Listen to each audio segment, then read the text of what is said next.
오늘 말씀은 영접이란 제목, reception, 영접이라는 제목을 가지고 우리가 하나님의 말씀을 나누려고 합니다.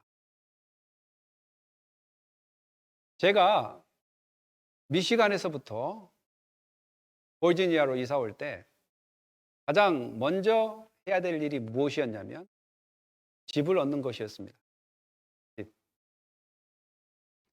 집을 렌트를 하는 과정에서 저는 정말 많은 영접을 받고 환대를 받았습니다.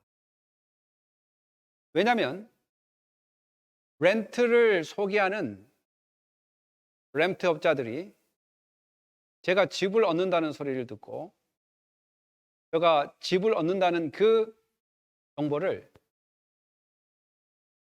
렌트 웹사이트에다 올렸습니다. 그러니까 여러 군데에서 연락이 왔습니다. 아주 친절하게 집을 어떻게 구할 수 있고 어떻게 하면 좋은 지역에 할 수 있는지 아주 친절하게 저를 맞이해 주었습니다. 그래서 저는 왜 이런 사람들이 이렇게 친절하게 나에게 영접이라는 것은 reception, 이렇게 환대를 해주는 걸까? 저를 잘 케어를 해줄까? 라고 생각해 보면 결국은 종착역이 무엇과 연결되어 있냐면 소득, 곧 돈과 연결이 되어 있습니다. 돈과 연결되다 보니까 저에게 참 영접을 잘 해줍니다. 물론 어떻게 부동산만 그러겠습니까? 더 나가서는 좋은 호텔에 가면 저의 짐을 들어준다고 하는 사람도 있고 또 밝은 미소로 웰컴 하면서 저를 맞이한 리셉셔니스트도 있습니다. 그러니까 호텔 러비에도 그와 같은 영접해 주는 사람이 있는데 그것도 결국 무엇과 연결되냐면 소득, 곧 돈과 연결되어 있습니다. 어떤 주식을 하는 사람이 유튜버를 했는데 처음에 유튜브 계정을 뭘로 했냐면 자연을 찍어서 레저 프로그램에 대해서 레저를 통해서 자연의 아름다운 모습들을 유튜브로 옮기니까 사람들이 잘 보지를 않더래요. 잘 보지를 않아요. 그래서 어느 순간 그 레저 유튜버 계정을 가지고 어떻게 돈을 버는가, 어떻게 주식을 잘 할 수 있는지 라는 것을 설명하고 그 유튜브를 올리니까 갑자기 엄청난 많은 사람들이 그 유튜브에 서브스크립션을 하는 거예요. 그러니까 구독자가 되는 것입니다. 그래서 지금 10만 명이 넘었습니다. 10만 명. 몇 개월 사이에. 그러니까 결국 무엇과 다 연결되어 있냐면 돈과 다 연결되어 있습니다. 잘 먹고 잘 사는 것. 그러기 위해서 사람들이 영접을 합니다. 그런데 오늘 예수님께서 예수님의 제자들이나 예수 믿는 사람들이 예수 그리스도를 영접을 함에 있어서 엄청난 놀라운 그 선물, 엄청난 세상과 바꿀 수도 없는 영생을 얻게 된다고 성경은 이야기합니다. 그러나 그 엄청난 선물을 가진 사람이 그 엄청난 선물을 나눌 때는 사람들이 쉽게 영접을 하지 않습니다. 예수 그리스도의 복음을 가진 사람이 예수 그리스도의 복음을 증거할 때 주위에 있는 사람들이 쉽게 그 엄청난 영생의 선물을 받아들이지 않고 영접하려고 하지 않습니다. 그런데 그런 와중에 예수님께서 제자들을 불러서 오늘 10장 전체는 예수님께서 제자들에게 전도를 할 때 어떤 해프닝들이 일어나는지, 또한 그런 해프닝이 일어날 때, 그런 사건이 벌어질 때 제자들의 마음은 어떻게 해야 되는지라는 가르침이 오늘 말씀을 통해서 계속 증거되어집니다. 그런데 그 영접하는 사람이 예수 그리스도를 영접했다면 그 영접한 예수 그리스도에 대해서 다른 사람에게 증거한 제자들이 여러 사람에게 증거할 때 벌어진 일 중에 더 핵심적으로 만약에 가족에게 증거했을 때 어떤 일이 벌어진가? 그러면 그 벌어질 때 제자들은 어떤 마음을 가져야 될 것인가? 라는 그 예수님의 가르침이 오늘 이 말씀을 통해서 증거됩니다. 여러분 예수님을 영접했습니까? 예수 그리스도를 인격적으로 내 마음에 영접하고 그분이 나의 구주라고 믿습니까? 그분이 영생의 주인이고 그분밖에 우리를 천국으로 인도할 분이 없는 생명의 길이라는 것을 믿습니까? 그렇다면 우리가 해야 될 일이 있는데 그 영생을 우리에게 선물로 주신 예수 그리스도를 모르는 사람에게 증거를 해야 됩니다. 가장 가까운 가족에게도 증거해야 됩니다. 근데 가족이 어떤 현상이 일어날까요? 예수님께서는 제자들에게 이렇게 이야기합니다. 내가 세상에 화평을 주러 온 줄로 생각하지 말라. 화평이 아니요 검을 주러 왔노라. 내가 온 것은 사람이 그 아버지와 딸이 어머니와 며느리가 시어머니와 보라하게 하려 함이니 라고 기록하고 있습니다. 이건 무슨 말씀입니까? 그러니까 이 말씀을 볼 때에 예수님께서 지금 제자들에게 이야기하는 것이고 제자들이 복음을 증거할 때 생겨나는 그러한 일들 중에서 벌어지는 상황을 예수님께서 이야기하고 싶어서 이 이야기를 하는 것입니다. 내가 세상에 평안을 주러 온 줄로 생각하지 말라. 자, 그러면 우리가 어떻게 예수님을 이해해야 될까요? 분명히 성탄절날 여러분들이 많은 말씀을 들었을 것입니다. 들판에 있는 목자들에게 천사들이 찾아가서 들판의 목자들에게 아기 예수가 태어난다라고 이야기하면서 또 그들이 이 아기 예수가 태어나는 것을 기뻐해서 노래했던 것이 뭐냐면 지극히 높은 곳에는 하나님께 영광이요 땅에서는 하나님이 기뻐하신 사람들 중에 평화로다 하니라 라고 이야기했습니다. 아니 예수님께서 태어나심이 하나님께는 영광이고 땅에는 하나님이 기뻐하시는 사람들 중에 평화라고 했는데 아니 느닷없이 예수님께서 제자들에게 이야기하기를 내가 세상에 화평을 주러 온 줄로 생각하지 말라라고 이야기하니 제자들이 어떻게 이해가 되겠습니까? 이 이야기는 예수님께서 이 땅에 오신 목적이 하나님의 뜻을 이루려고 오신 것입니다. 하나님의 뜻은 하나님의 백성들을 예수 그리스도를 통해서 구원하시기 위함임을 성경은 이야기하고 있습니다. 그래서 예수님이 이 땅에 오신 것은 하나님께도 영광이 되지만 두 번째, 평화가 되는 사람은 하나님이 기뻐하신 사람들 중에 평화라고 이야기했습니다. 그러니까 모든 사람들에게 평화가 아니라 하나님이 기뻐하신 사람들 중에 평화로다. 즉, 이 평화는 하나님과 사람이 단절되어 있습니다. 죄로. 그런데 예수님께서 오셔서 이 죄 문제를 해결해 주심으로 단절된 것을 이어줌으로 화평을 누릴 수 있는 하나님과 사람이 화평을 누릴 수 있는 그 평화로 예수님이 오셨다는 것입니다. 그렇다면 예수님을 받아들이지 않는 사람에게는 아무리 좋은 복음이라 할지라도 평안을 이룰 수 없는 것입니다. 그런 의미에서 예수님께서 내가 화평을 주러 온 줄로 생각하지 마라. 무엇을 주러 왔다고 이야기합니까?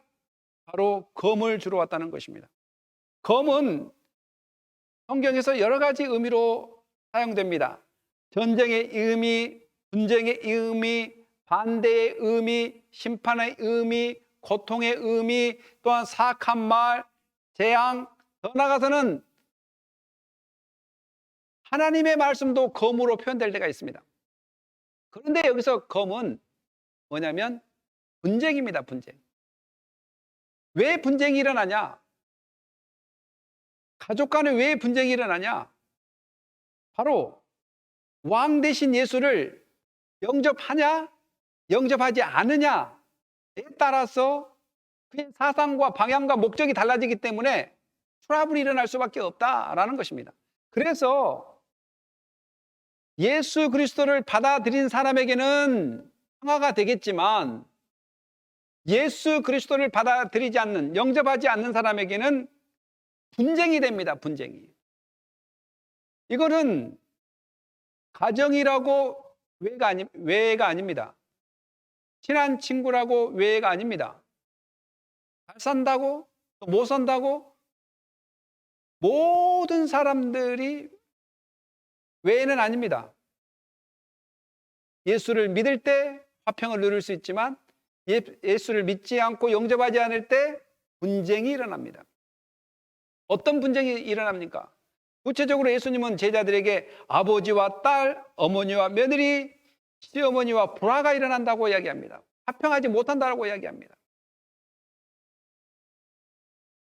성경에는 화평하는 자는 복이 있나니 그들이 하나님의 아들이라 일컬음을 받을 것이며 라고 마태복음 5장 9절에 이야기하는데, 도대체 이 화평과 또한 가족 간의 화평을 어떻게 우리가 생각해야 될 것입니까?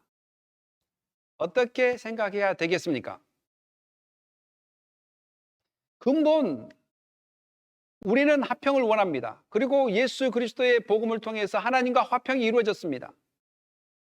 그러니까 화평케 하는 자는 복이 있다. 이것은 하나님과 화평을 이룬 사람을 이야기하는 것입니다. 이 사람이 복이 있어서 뭐가 된다고요? 하나님의 아들이 된다라고 얘기합니다. 하나님의 아들이라 일컬음을 받는다라는 것입니다.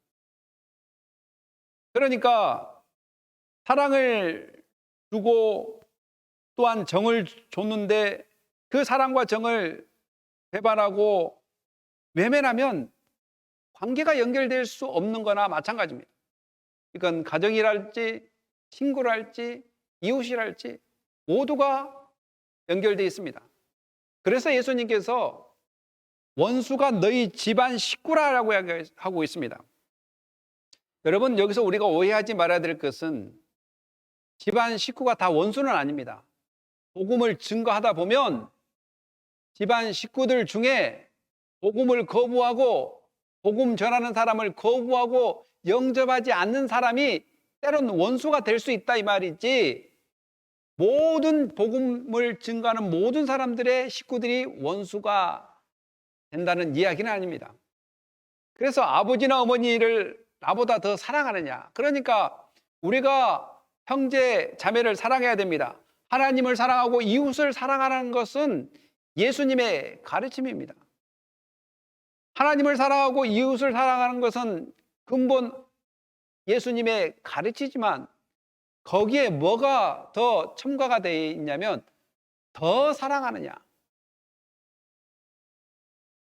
하나님의 사랑보다, 예수 그리스도의 사랑보다 더 사랑하는 것은 물질도 아니고 사람도 아니다.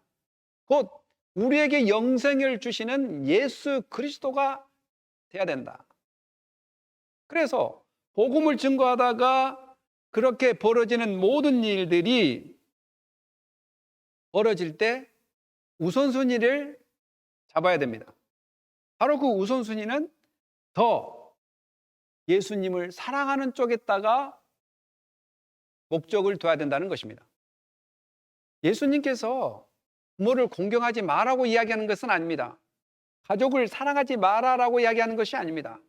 더, more than, 더란 말입니다. 더. 여러분, 예수님께서 가르쳤어요. 바리새인들이나 이런 사람들에게 가르치기를 어떻게 가르쳤냐면, 하나님이 이르셨으되 내 부모를 공경하라 하시고 또 아버지나 어머니를 비방하는 자는 반드시 죽음을 당하리라 라고 이야기합니다. 예수님께서 가르쳤어요. 내 부모를 공경하라고. 이거는 예수님만 가르치는 것이 아니라 10계명에서 5계명에 바로 하나님께서 모세에게 주신 율법이기도 합니다. 심지어는 비방하는 것도 안 된다고 이야기합니다. 성경에는 아버지를 비방하다가 저주를 받은 사람이 있습니다. 셈과 합, 야벳, 노아의 자손 중에 셈, 합, 야벳이라고 있는데 그 중에 둘째 아들인지 맞는지 이거 좀 분간이 불분명한데, 함이라는 아들이 아버지가 술을 먹고 벌거보신 그 모습을 발설하고 좋게 이야기하지 않았나 봐요. 마치 비방하는 토로 이야기했나 봐요. 그래서 아버지가 깨서 그 아들의 그 행위를 저주해 버립니다. 그래서 나머지 두 형제의 종이 돼 버리는 그런 구약의 이야기도 있습니다. 한 자식은 비방하는 자식이었고 두 자식은 뒷걸음질해서 아버지의 수치를 가려주는, 술을 먹고 그렇게 수치스럽게 누워있는 사람도 잘못했지만 그런 모습을 보고 아버지이기 때문에 수치를 가려주는 그 두 아들에게 복을 주는 것을 볼 수 있습니다.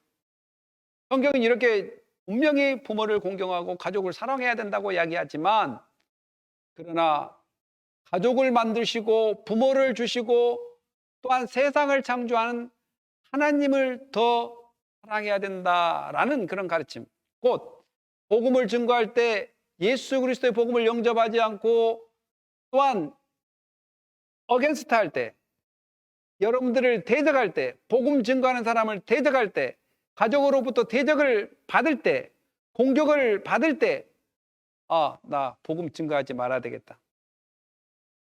나 이제 예수님 그 그리스도의 사랑을 증거하지 말아야 되겠다. 이걸 포기하면 안 된다는 것입니다. 많은 사람들이 그런 장애, 곧 방해물 앞에 낙담하거나 넘어져 버린다는 사실입니다. 이런 사람은 합당하지 않는다는 것입니다. 내게 합당하지 않다. 인간을 더 사랑하고 물질을 더 사랑하는 사람, 가족을 더 사랑하는 사람은 내게 합당하지 않다. 합당하지 않다는 것은 두 가지 의미로 생각해 볼 수 있습니다. 첫째로는 제자로 합당하지 않다 라고 생각해 볼 수 있고, 두 번째로는 하나님의 나라를 유업으로 받지 못한다 라는, 또한 하나님의 나라를 유업으로 받는데 합당하지 않다라고 말할 수도 있습니다.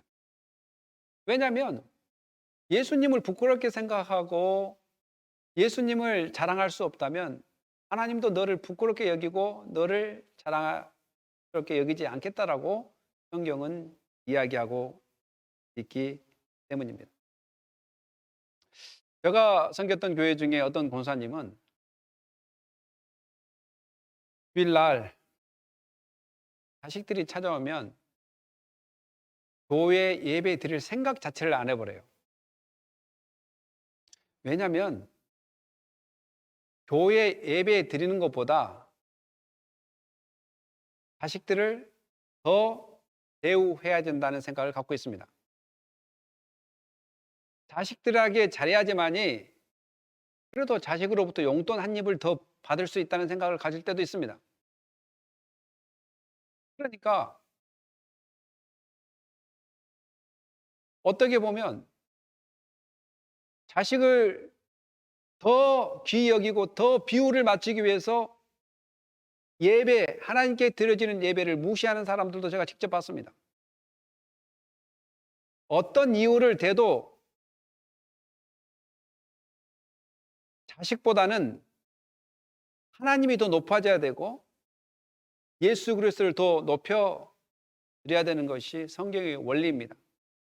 오히려 부모가 자식을 잘 가르쳐서 예배 자리로 데리고 오든지, 나는 예배만큼은 타협하지 않겠다는 강한 믿음의 모습을 보여줘야 되는데 자식을 더 내세우는 경우도 있다는 것입니다. 더 나아가서 중요한 것은 뭐냐면 요즘의 현대사회에 많은 사람들이 예수 그리스도를 믿는다라고 이야기하고 예수 그리스도가 전부라고 이야기하지만 사실 자녀들에게 있어서 얼마나 예수 그리스도의 복음과 그들이 말씀으로 자랄 수 있도록 얼마나 신경 쓰고 있습니까? 저는 저희 자식들에게 이야기합니다. 너희들이 결혼해서 자식을 놓으면, 너 예배 올 필요 없어. 피곤하지? 더 자. 너 공부해야 되지? 더 공부해. 올 필요 없어. 내가 기도할게. 너 대신 예배 잘 드릴게. 이렇게 하지 말라고 이야기합니다. 애들도 하나님의 자녀고 하나님의 사랑과 은혜로 예수 그리스도의 피값으로 샀다면 각자가 하나님 앞에서 해야 될 의무가 하나님을 사랑하는 것입니다. 그런데 부모들이 나서서 그것을 막아버린다면 사랑이란 이유 때문에, 자식을 사랑한다는 이유 때문에 오히려 예배의 삶을 막아버리는 그런 경우가 있을 때가 있다는 것입니다. 그러면서 주님을 더욱 사랑한다고 이야기하고 그러면서 예수 그리스도를 더욱더 의지한다고 이야기한다면 자녀들은 혼란에 빠질 것입니다. 아니, 하나님을 다 잘 경배하고 예수님께 잘 순종하며 나가기를 원하는 하나님의 말씀이 있는데 왜 부모님은 나에게 신앙에 대해서 이렇게 철두철미하게 가르치지 않고 너그러울까? 그래, 너 숙제 많기 때문에 예배 나오지 마라. 너 앞으로 시험 있기 때문에 예배 나오지 마라. 그리고 교회 가는 것이 아니야. 이따가 좋은 학교 들어간 다음에 네가 성공한 다음에 그때 교회 가는 거야. 라고 한다면 그것을 진정 하나님을 사랑하는 사람이라고 이야기할 수 있을까요? 예수 믿는 사람이라고 이야기할 수 있을까요? 어떤 사람은 강아지가 집에 혼자 있기 때문에 교회 못 나오는 사람도 있습니다. 강아지를 집에 혼자 남겨놓기가 힘들어서 어차피 죽을 강아지, 그 강아지가 자기의 영혼에 만족을 줄 수 있는 그런 강아지 아닙니다. 정말 우리에게 영혼의 만족을 주고 우리의 기쁨을 주는 것은 하나님이십니다. 제가 강아지를 싫어해서가 그런 것이 아니라 우선순위가 무엇인가를 우리가 알자는 것입니다. 강아지 좀 집에 혼자 놔두면 안 됩니까? 아니면 예배에 방해된다면 잘 고려해 보십시오. 이처럼 하나님을 예배하고 하나님을 더 사랑하는데 방해 요소가 있다면 생각해 봐요. 예수님은 제자들에게 한 말을 붙임으로써 더 사랑하면 안 된다는 것입니다. 하나님보다 더 사랑하고 예수님보다 더 사랑하면 안 된다는 것을 가르칩니다. 물론 가족 중에서는 다 원수만 있는 것이 아닙니다. 제가 아는 목사님은 미국으로 유학을 왔는데 유학 중에 교회를 섬기게 됐어요. 부목사로. 교회를 섬기게 됐는데 아버님이 한국에서 돌아가셨어요. 그런데 어머님이 자식에게 연락을 하지 않았습니다. 왜 연락을 하지 않았냐? 이미 한국에 돌아가셨던 아버지를 이제 볼 수가 없기 때문에 연락하지 않고 장례 다 치르고 나온 다음에 자식한테 연락을 합니다. 너희 아버지 돌아가셨다고. 그리고 장례도 다 치렀다고. 왜 이제 연락합니까? 그 목사님이 자기 어머니한테 이야기하니까. 너는 주님의 종이라 굳이 이미 돌아가셔서 앞으로 천국에서 만날 텐데 지금 그쪽에 자리를 비워버리면 많은 영혼들에게 복음을 증거하지 못하고 또한 사역에 지장이 있기 때문에 거기서 열심히 복음을 증거해야 되고 하나님의 교회를 세워가야 되지 않겠니? 라는 이유 때문에 전화를 하지 않았다라고 이야기합니다. 그 목사님은 그래도 서운했다고 이야기했습니다. 아무리 그래도 아버님이 돌아가신데 연락도 안 해줬다는 그 서운함. 이렇게 목회를 잘 할 수 있게끔 돕는 가정도 있습니다. 그래서 예수 그리스도의 복음을 증거하다가 가족 중에 이렇게 방해하는 가족, 또한 예수를 영접하지 않는 가족이 있을 때 오늘 예수님이 제자들에게 포기하지 마라. 너희가 더 나를 사랑한다면 그럼에도 불구하고 복음을 계속 증거해야 되며 예수 그리스도를 높여야 된다는 그런 의미로 예수님은 제자들에게 가르칩니다. 심지어는 가족의 그러한 문제를 뛰어넘어서 십자가를 지고 나를 따르라까지 이야기합니다. 또 자기 십자가를 지고 나를 따르지 않는 자도 내게 합당하지 아니한다. 자기 목숨을 얻는 자는 잃을 것이요 나를 위하여 자기 목숨을 잃는 자는 얻으리라. 이것은 전쟁에서도 많이 사용된 문구입니다. 죽음을 각오하고 싸우면 이기게 된다. 또한 살려고 하면 죽게 된다는 그 전쟁, 또한 그런 군대에서도 많이 이와 같은 말들을 많이 합니다. 마찬가지로 십자가의 군병인 제자들, 또한 예수 그리스도를 따르는 하나님의 자녀들이 이와 같은 자세가 필요하다. 여러분, 로마의 그 형벌 중에 가장 최악의 형벌이 십자가형이라고 이야기했어요. 십자가형이라고 판결을 받는 후부터 벌어지는 일이 뭐냐면 십자가를 지고 형장, 십자가에 못 박혀 죽을 형장까지 본인이 십자가를 지고 갑니다. 물론 예수님도 십자가를 지고 형장까지 가다가 구레네 사람 시몬이 도와줬지만은 대부분 십자가를 지고 간 사람들은 재판을 받고 십자가형을 받으면 그것을 메고 한 꼭대기 십자가형을 받는 곳까지 메고 가야 됩니다. 그러면 그 십자가를 메고 갈 때 벌어지는 일이 뭐냐면 주위에 많은 사람들이 손가락질을 합니다.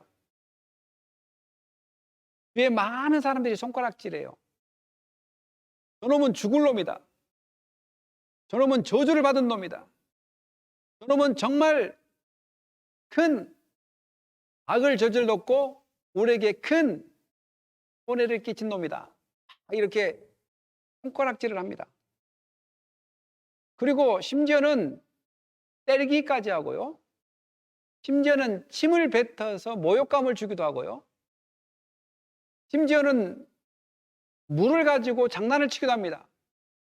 그 목이 타는 사람들 앞에 물을 주지 않고 마치 물을 줄 것처럼 물을 쏟아부으면서 놀리기까지 합니다.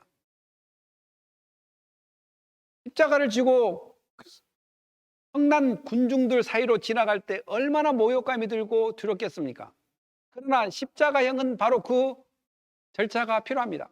마찬가지로 주님의 백성들이 예수 그리스도의 복음을 증거하고 십자가를 지고 따라야 되는데 바로 십자가를 진다는 것은 세상의 지탄과 세상의 조롱하는 소리를 다 듣는다 할지라도 포기하지 않고 십자가 처형장까지 가는 것처럼 예수 그리스도의 제자들이 그렇게 가야 됩니다.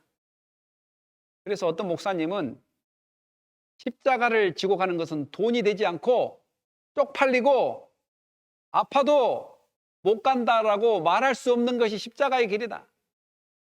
이렇게 이야기하는 목사님도 계셨습니다. 예수 그리스도의 복음을 증거할 때 때로는 쪽팔리기도 합니다. 때로는 돈도 되지 않아요. 때로는 아파도 꼭 이 복음을 증거해야 되는 것이 바로 십자가의 길을 가는 사람들입니다. 복음을 증거한 사람들입니다.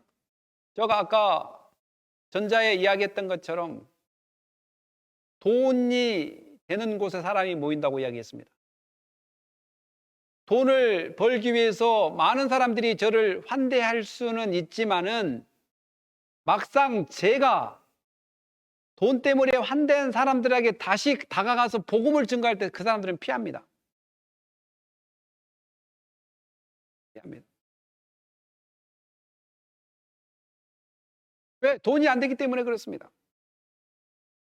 그러나 예수님께서는 그런 와중에 구원받은 백성에게 복음을 증거하기를 원하시고 포기하지 않고 비록 쪽팔림을 당한다 할지라도 돈이 안 된다 할지라도 아파서 포기하고 싶은 마음이 든다 할지라도 제자들은 그 길을 가야 된다는 것입니다. 바로 십자가의 길입니다. 자기를 포기하는 것. 사람들은 대부분 자기의 행복을 위해서 자기의 소비 형태를 만들어갑니다. 자기를 위한 소비 형태. 자기의 행복감을 만족시키기. 그래서 YOLO라는 말이 생겼는데 You only love once.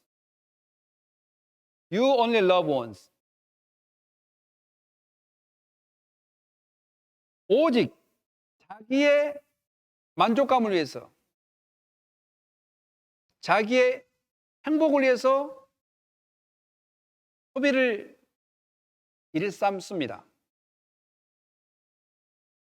내일 죽을 인생, 오늘 편하게 살고 멋지게 살자야. 내가 원하는 대로 살아보자. 이것을 또한 자아실현이라고도 이야기합니다.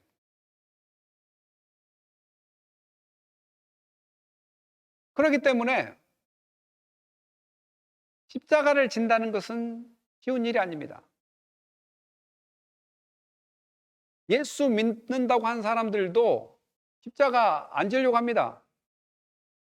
예수님은 지라고 이야기하고 사람들은 안 지려고 이야기하고.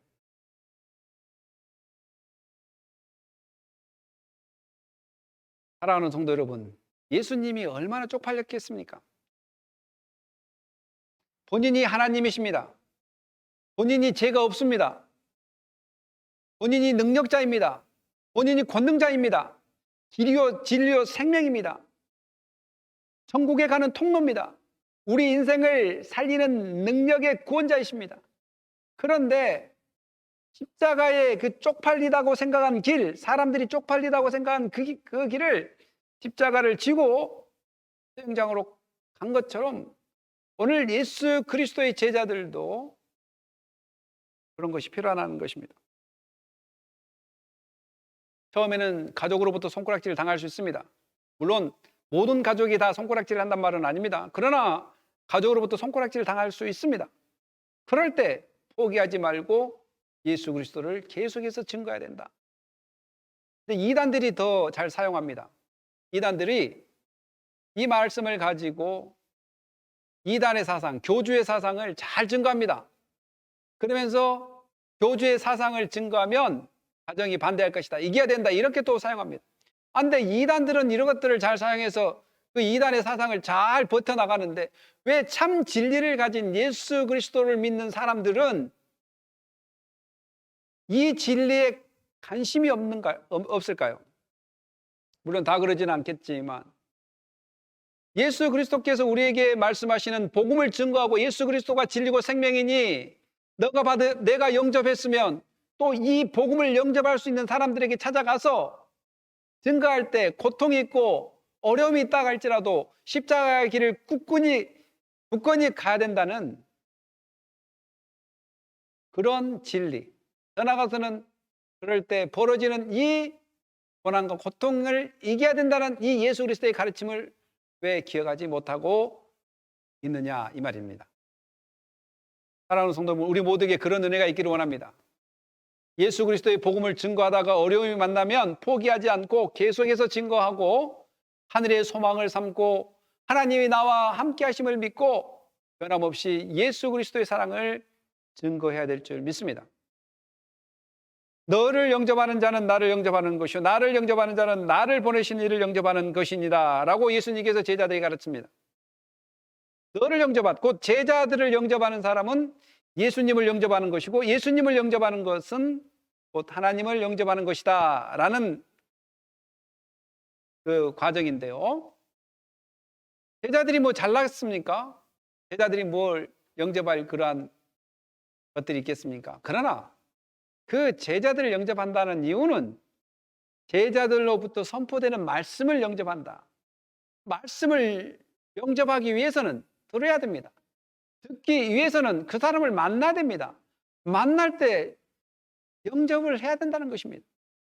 그럴 때 벌어지는 것이 뭐냐면 예수 그리스도의 복음이 증거되어지고 예수 그리스도의 복음이 증거된 사람은 곧 하나님의 사랑을 받게 되는 일련의 과정이 연결되어 있기 때문에 영접을 해야 된다는 것입니다. 선지자의 이름으로 선지자를 영접하는 자는 선지자의 상을 받을 것이요 의인의 이름으로 의인을 영접하는 자는 의인의 상을 받을 것이요. 그렇습니다. 일단 영접을 하게 되면 제자들이 됐든 또한 선지자가 됐든 의인이 됐든 영접하면 무엇을 들을 수 있냐면 복음의 메시지를 들을 수 있습니다.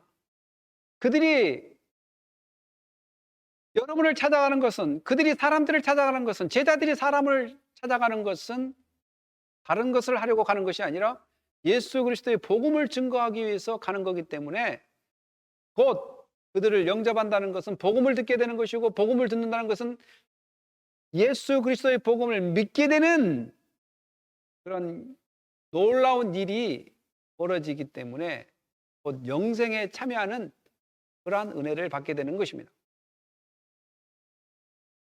사랑하는 성도 여러분, 오늘 영접이라는 제목을 가지고 영접하는 자가 영접하지 않은 자에게 복음을 증거할 때는 어려움을 당할 수 있다고 이야기했고, 어려움을 당한다 할지라도 포기하지 말고 계속 또 다른 영접자를 찾아서 영접을 시키는 그런 복음을 증거하는 일은 계속돼야 되고, 마치 십자가의 길을 가는 것처럼 제자들은 그렇게 복음을 증거해야 되며, 또한 제자들을 영접한 사람은 예수를 만날 것입니다.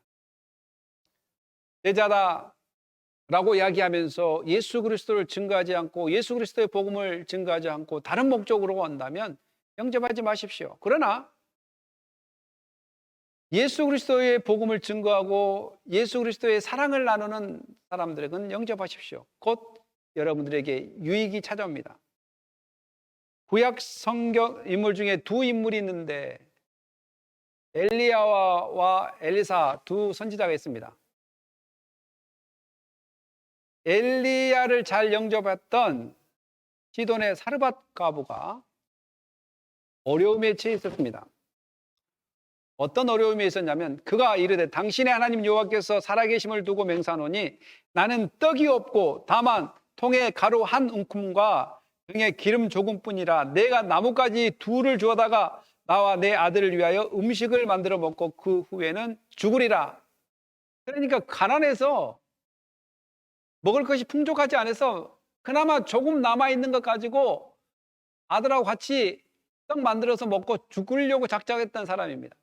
그런데 그가 엘리야를 만나서 큰 복을 받는 역사가 일어납니다. 아니 너희가 먹으려고 너와 너 아들이 먹을 수밖에 없는 그 한 움큼의 가루를 가지고 떡을 만들어서 먹으려고 한 사람이 바로 그들이었는데 엘리야가 나도 배가 고프니까 나를 좀 달라고 먼저 나를 달라. 그러니까 그 여인은 시돈의 사르밧 과부인데 그 여인은 그 엘리야의 말을 순종하고 환대를 합니다. 그래서 떡을 만들어줘요. 그렇게 하는 과정 속에 엘리야가 했던 것이 뭐냐면 바로 기도였습니다. 그 사르밧 그 여인을 시돈의 사르밧 여인에게 그 가정 형편에 대해서 하나님께 기도했습니다. 하나님 복을 달라고. 그러니까 엘리야가 준 것이 아니라 엘리야가 했던 것은 기도였습니다. 기도. 그러니까 하나님께서 그 사르밧 여인에게 통에 밀가루가 떨어지지 않고 심지어는 죽은 아들을 살리는 그러한 은혜를 얻게 됩니다. 뭐 이 이야기만 있겠습니까? 또 엘리사도 마찬가지로 비슷한 이야기인데 수넴 여인이 마찬가지로 아이를 갖지 못해서 아이를 갖게 되는 역사. 그 여인은 하나님의 거룩한 사람인 줄 내가 아노니 청컨대 우리가 그를 위하여 작은 방을 담 위에 만들고 침상과 책상과 의자의 촛대를 두사이다. 그가 우리에게 이르면 거기에 머물리다 하였더라. 그러니까 그가 머물 수 있는 집을 마련해 준 거죠. 그래가지고 그 아이를 알 수 없는 그 여인이 아이를 낳고 더 나가서는 그 아이가 죽게 되었을 때 다시 살아나는 그러한 은혜를 받게 됩니다. 사랑하는 성도 여러분, 이 땅에 살아갈 때도 심지어 예수를 안 믿는다 할지라도 give and take라는 것이 있습니다. 베풀면 받게 돼 있다. 이거는 종속 복음을 막론하고 일반 상식입니다. 그런데 하나님께서는 하나님의 일꾼들에게, 복음을 증거하는 자들에게, 여기서 일꾼들이란 꼭 오늘 현대의 목사, 전도사뿐만 아니라 평신도든 누가 됐든 복음을 증거한 모든 사람들에게 기쁘게 영접해서 그들을 도우면 분명히 은혜를 받습니다. 그래서 예수님이 또 누구든지 제자의 이름으로 이 작은 자 중 하나에게 냉수 한 그릇이라도 주는 자는 내가 진실로 너에게 이르노니 그 사람이 결단코 상을 잃지 아니하리라 하시니라. 결단코 상을 잃어버리지 않겠다. 상을 유지한다. 하나님의 은혜가 유지된다. 하나님의 은혜를 받게 된다. 라는 것입니다. 제자들을 작은 자라고 이야기하죠. 작은 자는 애칭일 수도 있고 경험이 부족한 자라고 이야기할 수 있고 겸손의 표현일 수도 있습니다. 그러나 예수님은 제자들을 이렇게 작은 자라고 하면서 그들에게 냉수, 팔레스타인의 그 대학볕에 갈증난 사람들에게 필요한 것은 냉수입니다. 그 냉수 한 그릇이라도 대접한다면 하나님 그것도 잊지 않는다고 예수님은 가르칩니다. 사랑하는 성도 여러분, 복음은 증거돼야 됩니다. 어떠한 장애물과 어떠한 상황들이 있다고 할지라도 포기하지 않고 우리가 예수 그리스도를 영접했다면 다음에 예수 그리스도를 영접할 수 있는 사람을 찾아다니면서 복음을 증거해야 될 뿐만 아니라 또한 많은 사람들이 협력해서 복음 증거하는 사람을 돕거나 또한 그 사람들을 잘 영접해서 복음을 영접한다면 또 그 사람들도 하나님의 은혜가 임하실 것입니다. 복음을 증거한다는 것은 뭡니까?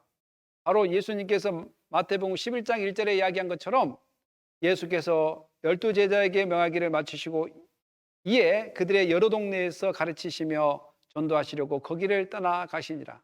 이제 지금까지 10장 전체에서 제자들에게 복음을 증거해야 된다는 이유와 또 복음을 증거함에 있어서 벌어지는 일들을 자세히 설명해 주면서 복음을 증거할 수 있도록 이제 다 가르치고 그들과 함께 이 동네 저 동네 다니면서 복음을 증거합니다. 복음을 증거한다는 것은 뭐냐면 가르치는 것이고 전도한다는 것입니다. 가르치는 것이고 전도한다는 것입니다. 가르쳐서 그들이 예수 그리스도를 영접할 수 있도록 하는 것이 바로 복음 전도입니다. 사랑하는 성도 여러분, 오늘 우리가 예수 그리스도를 영접했다면 여러분들이 그 영접한 예수 그리스도를 증거할 때 여러분 주위에는 또 여러분들의 복음을 기다리고 있다는 사람들이 있습니다. 여러분들이 증거할 복음을 기다리고 있는 사람들이 있습니다. 반드시 또 그들은 여러분들의 그 복음 증거하는 그 복음을 영접할 것입니다. 여러분들이 증거한 예수 그리스도의 그 복음을 그들은 영접할 것입니다. 피차 모두가 은혜 받는 역사가 일어날 것입니다. 사랑하는 성도 여러분, 물질에 있어서 관련된 일에는 정말 사람들이 기가 막히게 서로에게 잘 영접하고 또한 환대를 하지만 이 복음을 증거한 사람들에 대해서는 별로 관심이 없고 어떨 때는 평가절하하는 사람들도 있고 불쌍하게 바라본 사람도 있습니다. 또한 복음을 증거하다가 때로는 쪽팔림도 당하고 때로는 돈이 안 되고 때로는 아파도 꼭 해야 되는 이런 일들 가운데 있을 수도 있습니다. 그러나 두려워하지 마시고 염려하지 마십시오. 분명히 하나님께서는 여러분들의 그 노고를 아시고 은혜를 베푸실 것입니다. 사랑하는 성도 여러분, 여러분 예수 그리스도를 영접하고 또한 다시 한번 영접할 자를 찾아서 그들에게 복음을 증거하는 은혜가 있기를 예수님의 이름으로 축원합니다. 기도하겠습니다. 할렐루야. 하나님 감사합니다. 정말 우리가 예수 그리스도를 나의 구주로 영접하고 또한 그들의 이름을 증거하는 삶이 되게 하여 주시고 어디 가서나 포기하지 않고 하나님만을 증거하는 삶이 되기를 원합니다. 살아계시고 영원하신 예수님의 이름으로 기도합니다. 아멘.